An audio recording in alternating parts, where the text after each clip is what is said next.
Un saludo cordial para todos los participantes del Congreso Paraguayo de Pediatría. Yo soy el doctor Adán Portillo, residente de segundo año de Pediatría en el Hospital General de Barrio Obrero.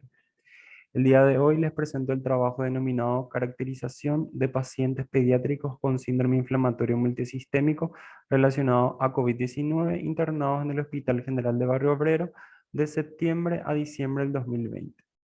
Los autores de este trabajo, la doctora Liz Marecos, el doctor Adán Portillo, quien les habla, el doctor Rodrigo Bogado, la doctora Irene Benítez y la doctora Silvia Brizuela.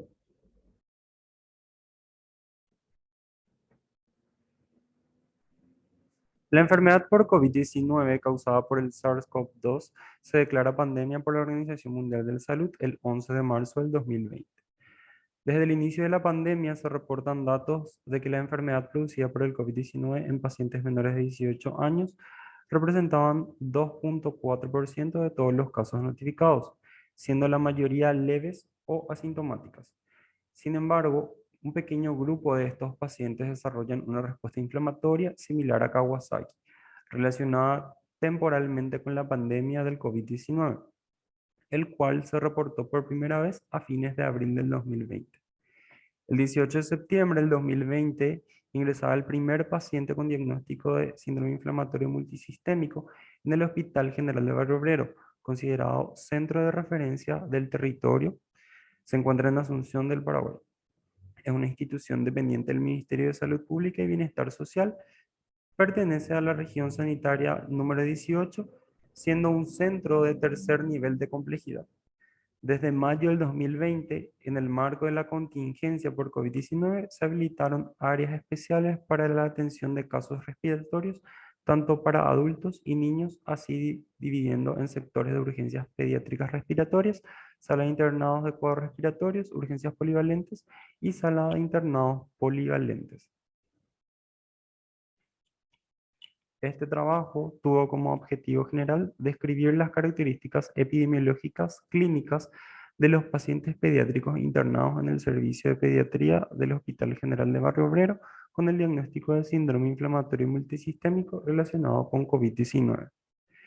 Como objetivos específicos, determinar las variables del laboratorio alteradas con mayor frecuencia en los pacientes pediátricos diagnosticados con síndrome inflamatorio multisistémico relacionado a COVID-19. Caracterizar la presentación de sintomatología del síndrome inflamatorio multisistémico y la afectación de los diferentes sistemas. Describir la evolución clínica de los pacientes con síndrome inflamatorio multisistémico internados y detallar el tratamiento recibido.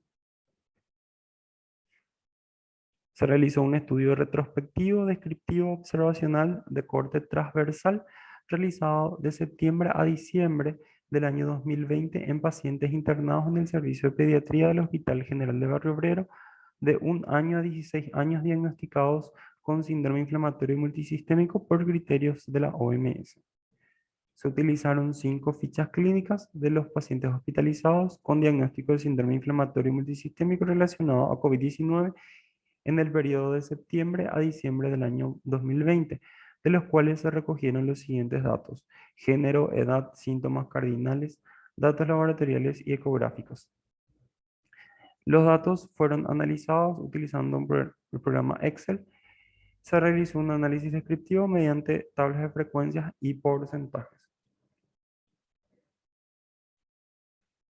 De los resultados obtenidos encontramos un predominio del 80% de los casos en el sexo femenino y un 20% en el sexo masculino.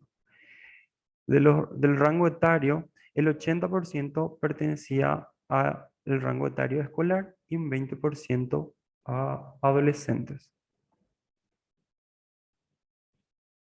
En cuanto a la clínica de los pacientes, el 100% de los pacientes presentó fiebre, 80% lesiones cutáneas, 60% hipotensión arterial, 40% deposiciones líquidas y 40% conjuntivitis bilateral.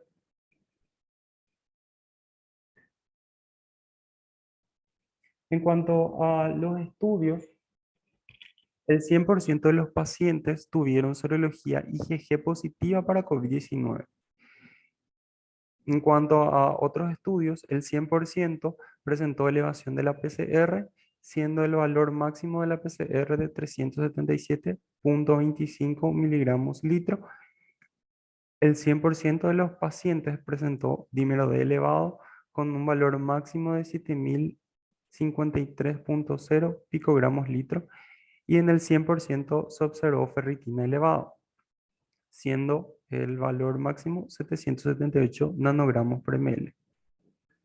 En el 80% de los pacientes se observó una elevación de las enzimas cardíacas y además en el 100% de los pacientes se mantuvo una TP normal.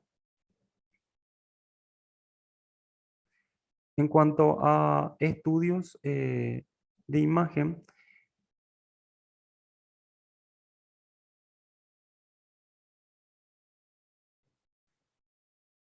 el 100% de los pacientes contaban con ecocardiograma, de los cuales 80% de los pacientes presentaron alteraciones. De ese 80%, 75 correspondían a derrame pericárdico, 50% correspondían a dilatación de las arterias coronarias y 50% disminución de la fracción de eyección. En cuanto al tratamiento, el 100% de los pacientes recibió metilprednisolona, el 100% recibió inmunoglobulina, eh, recibió enoxaparina el 100% de los pacientes y el 100% también recibió cefotaxima. Un 40% requirió tratamiento con vancomicina, otro 40% requirió tratamiento con dobutamina, 20% recibió adrenalina y 40% tratamiento con ácido acetil salicílico.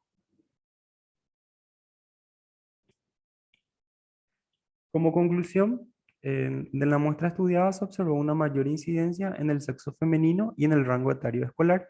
En cuanto a la clínica, la fiebre fue el síntoma más frecuente y los parámetros laboratoriales elevados de dímero D ferritina en el 100% de los pacientes. El 100% de los pacientes mantuvo una ATP normal. Entre los estudios complementarios se encontró alteraciones en el ecocardiograma en el 80%. Y en cuanto al tratamiento, recibieron metilprednisolona al 100%, inmunoglobulina, enoxaparina al 100% y como antibiótico terapia empírica se administró cefotaxima al 100% de los pacientes, 40% recibiendo además vancomicina. Se administró ácido acetil salicílico a 40% de los pacientes y el 60% de los pacientes requirieron inotrópicos. En cuanto a la resolución, un paciente fue dado de alta en el servicio y el 80% requirieron de una unidad de cuidados intensivos, de los cuales se registró un OIT. Sin nada más que agregar, me despido cordialmente de ustedes. Gracias por su atención.